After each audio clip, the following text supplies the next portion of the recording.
All right, everybody, we're going to go ahead and get into the next segment. This is going to be called Market Rewind. So, Market Rewind allows me to kind of go ahead and keep myself accountable and make sure that you understand my thesis as I make these decisions. As a trader, you got to be malleable, you got to be adjustable. And we're going to go ahead and look at some of my call outs on some of the levels that I was looking at and some of the tickers on a previous video. So, without further ado, we're going to go ahead and bring that up. Let's go ahead and start with Market Blitz. Hey, what's going on, everybody? Welcome to another episode of BYTTT, where we try to bring you as much gems as possible and make the right decisions in the market. That said, go ahead and hit the like, subscribe, and the bell button. That way I can keep on giving you these gems, and don't be afraid to go ahead and share it to friends and family. That said, got a lot of work to do. Let's go.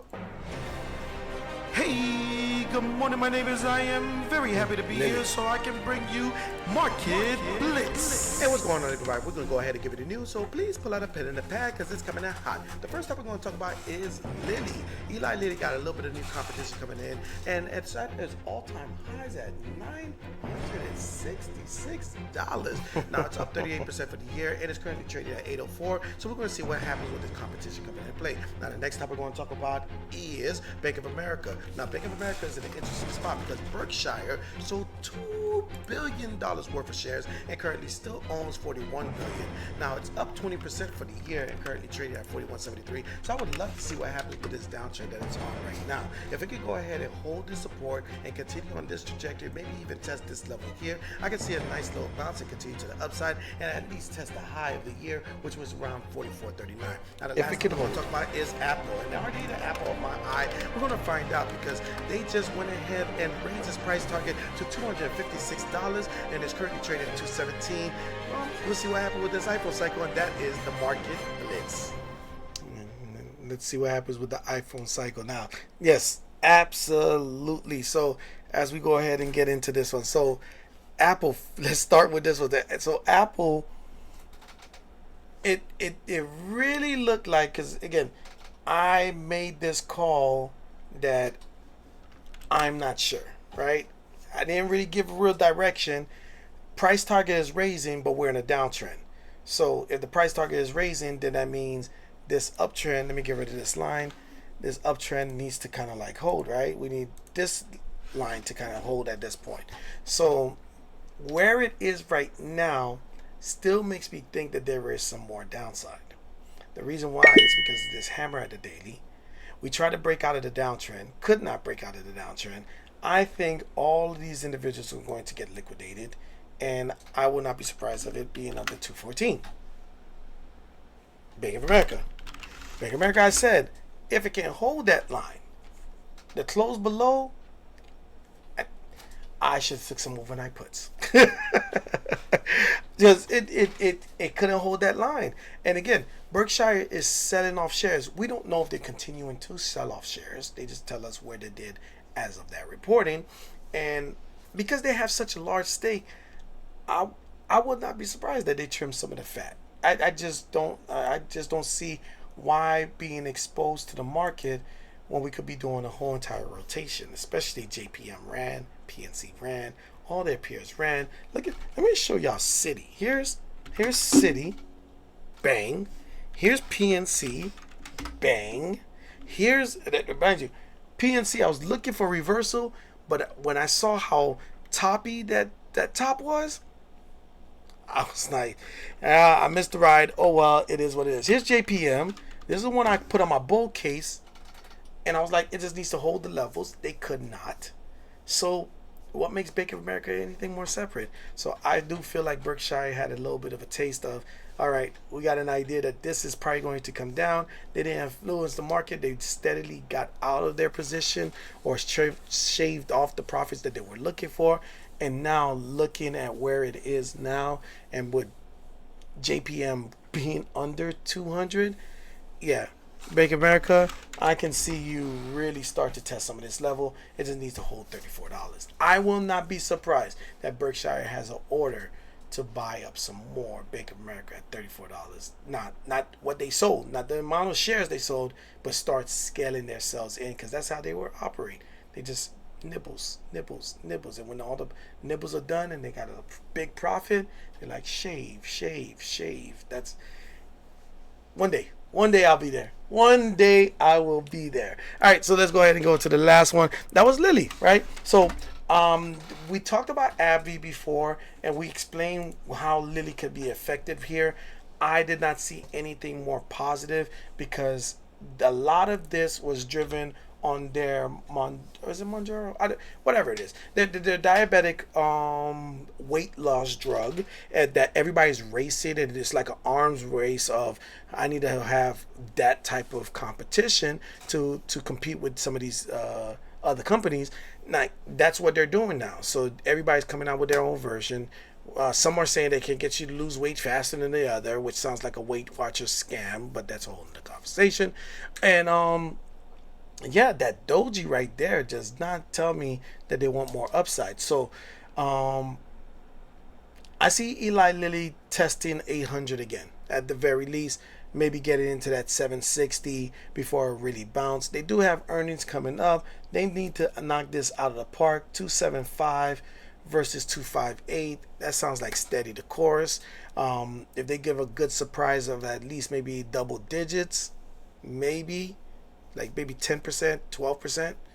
But right now, Eli Lilly looks completely vulnerable. All right, so let's keep this party going. That's what we do. So keeping us accountable.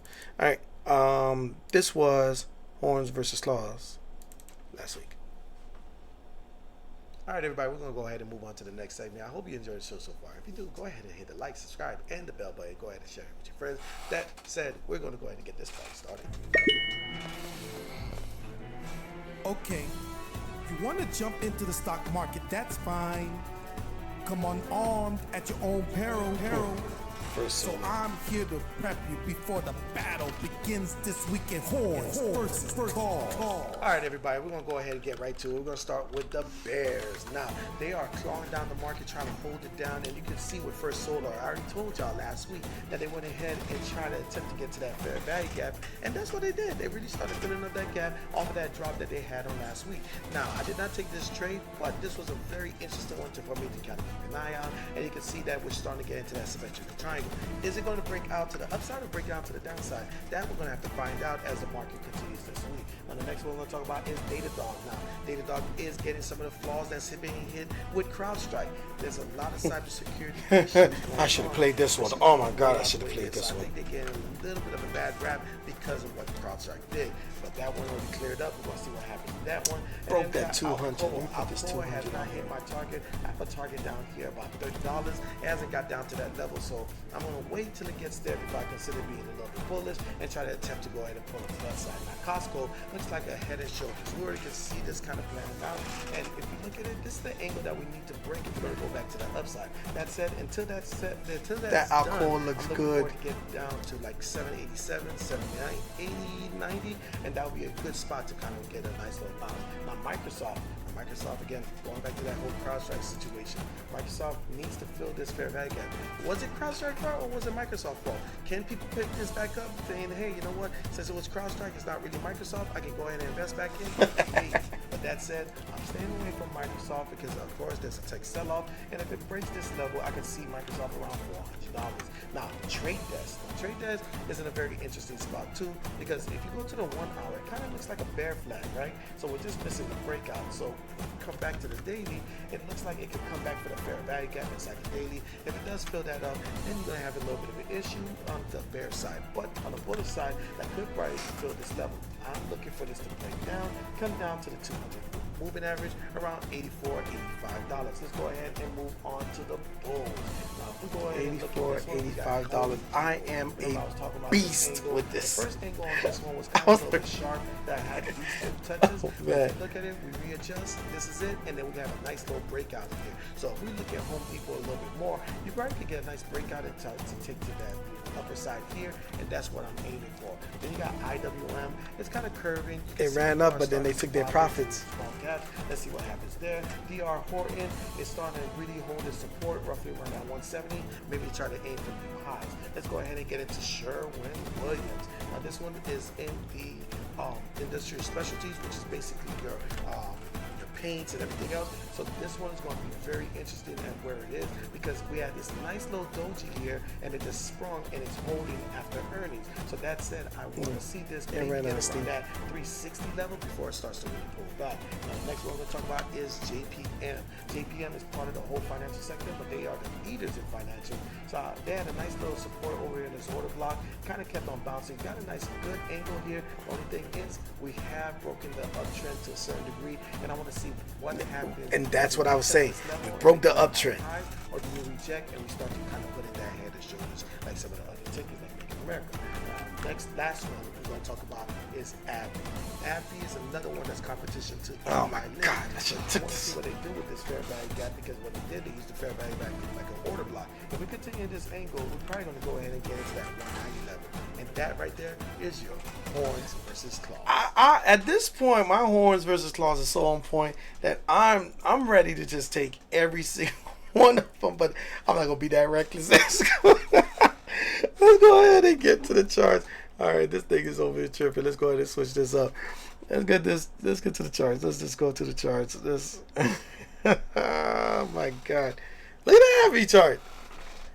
Look at that ABBV chart.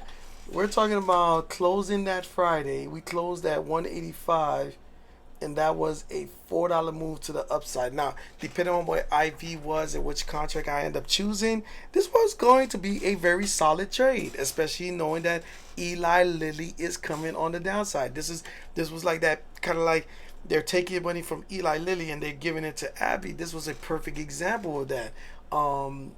Let's go with JPM. So JPM, look at this bad boy. I said it broke a certain uptrend. It was very, very micro, but understand this, and this is what actually I'm gonna come a little bit closer to y'all. No major trend is broken by another major trend. No major trend is broken by a major trend. Write it down, put it on, and it takes almost like a revolutionary effort from a micro trend first to pull that off. And that's what I was kind of pointing out. I was like, damn, JPM looks really, really, really, really, really, really, really, really, really, really good here. Like it's going to just continue down. But then I had to have the objective glasses on. I had to like turn them on. And I said, let me go to the lower time frame. What are they doing? Right? And what I did when I called this out, and I said it just has to hold, I put a nice like solid bump and run, looking for a certain type of levels to kind of hold up, right? And that's those blue lines. But if we really focus, and this is why I do what I do, and I love what I do, and I understand what I do, right? I already see the lower lows and lower highs was coming, so that way they could go ahead and retest the trend line. So I was like, all right, whatever uptrend that we had was already broken. So if we come down to a 1 hour chart, again, the 1 hour chart is very impactful, just like anything else. And this was the trend that I was like, we kind of bounced off of here, and we were looking to hold this area. I said this was what I was saying in the video. We kind of broke a level of an uptrend in a way, right? It's like I wasn't too sure, but this micro downtrend that is happening right here, roughly off these two touches here, is putting some pressure. That's what I was kind of seeing. And if we look at that, what did price do? Price popped up. We're looking for an entry. It didn't hold this angle. We're looking for levels of support. There's lots of wicks here. It consolidated. It was better to wait for the support. This would have been a real good entry if you were in it before my video, right? But if you weren't in it before my video, you need to have your support or stop loss below this level. That means you have to have it here. So if I'm taking an entry, let's just say this is Monday morning. Where's Monday morning? So Monday morning we did this doji right here. That means I'm taking an entry here. Let me call this green so that way I could see it a little bit better, right? I'm bullish there, and my stop loss is down to here, right? So that's like about $4. That's a little expensive, especially with the movement up here. But for you to take an entry like that, you have to have some expectation. So let's just say your expectation is to test this high. So I'm getting at 211 with a $4 stop loss. Let's do the math. We're talking about an entry. Let's just say you got in somewhere on the high side of, you know what? Let me be generous. Let's just say you're a super trader. I know, no such thing. Let's just say you're a super trader and you get an entry at 210. You saved yourself $1. Congratulations, $100, depending on what your perspective in your instrument, right? Your entry comes in here, and then you get your stop loss below here. That's about $4.13, right? Because you got to give it some room. And your target is all, let's say 2-to-1 ratio, right here. It didn't make it. It only made it to about 147. Now, still profits, but is it worth the risk? Depending on how you want to look at it. Knowing that they're having trouble getting past this level, the moment Wednesday happened, you were supposed to ask yourself some questions. Maybe even tighten up your stop loss and bring it up to this level. Maybe this is where everybody had their stop loss. Maybe you had it up here. So that way you can lock in like $3. Again, that's a lot of ifs, right? We know the bounce happened here.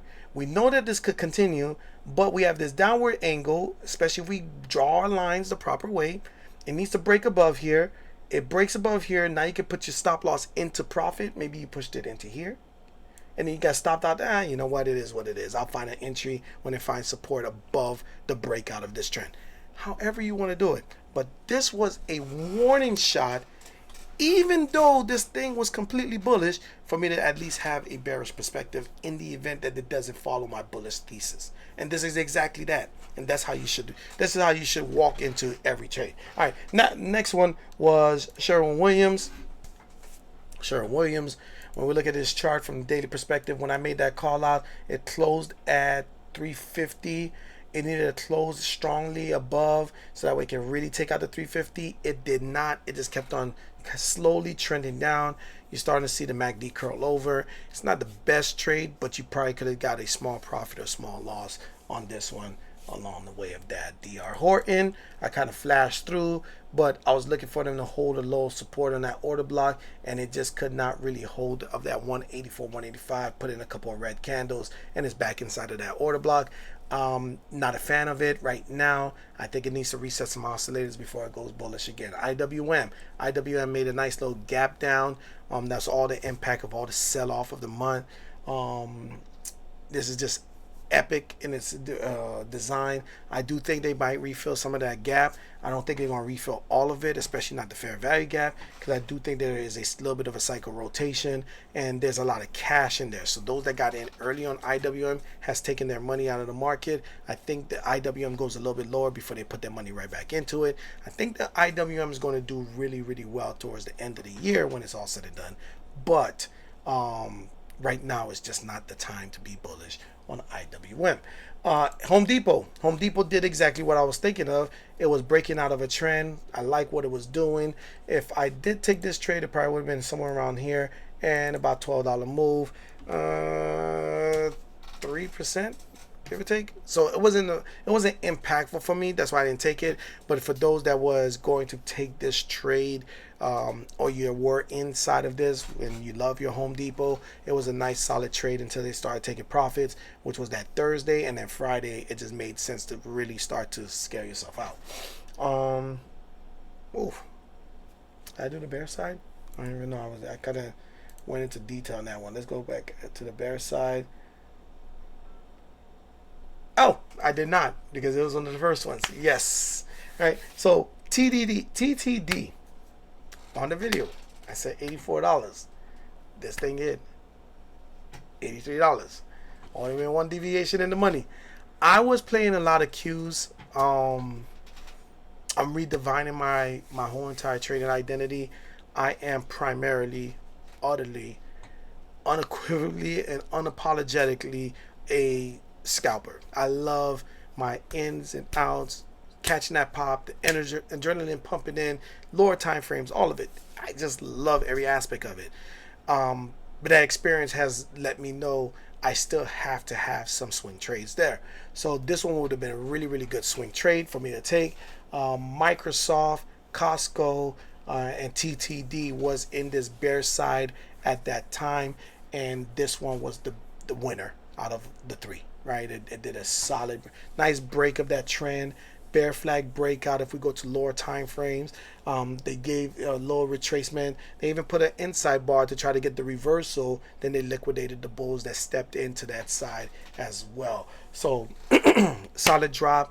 Of course, it fell with the rest of the market because the market was falling, but that was just icing on the cake when it's all said and done. Same thing with Microsoft. Microsoft, I was saying that it was starting to look like it was putting in a downtrend. You can see the downtrend is prevalent. It's very, very, very, very, very obvious, and it's not holding anything back, right? If we go right here, you can see this is the start. People started taking profits. Here's our deviations. Here's one here. And then you have another one right here.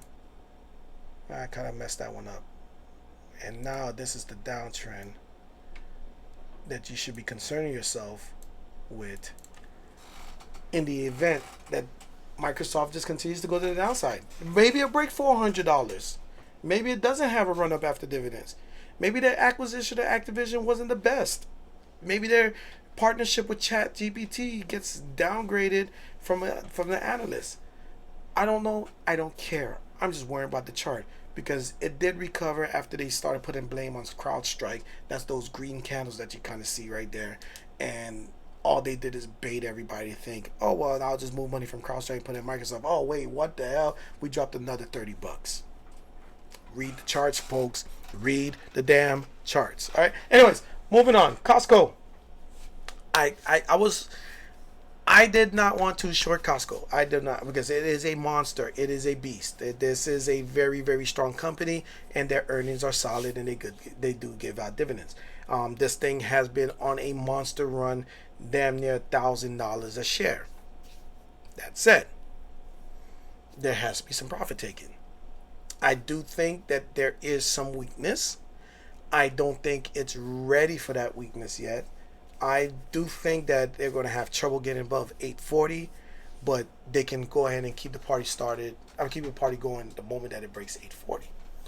So I would say 840, 810 is what you're eyeballing from the outside looking in.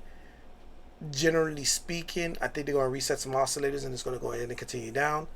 But this is not one that you just want to short, like lightly. You got to make sure you know what you're doing. Make sure you understand the pulse. Maybe even backtest your strategies to double check if it even makes sense for Costco. Because if you do this wrong, it can cost you. All right, I'll call. Got to my $30 level. I've been waiting for this thing to get there. It consolidated, chop, chop, chop, chop, chop. That is the full measure move, I think, if I'm not mistaken, of the M pattern that it put on Alcoa. So now I am looking for a straight recovery here. Again, the big build back better is still around. They process aluminum.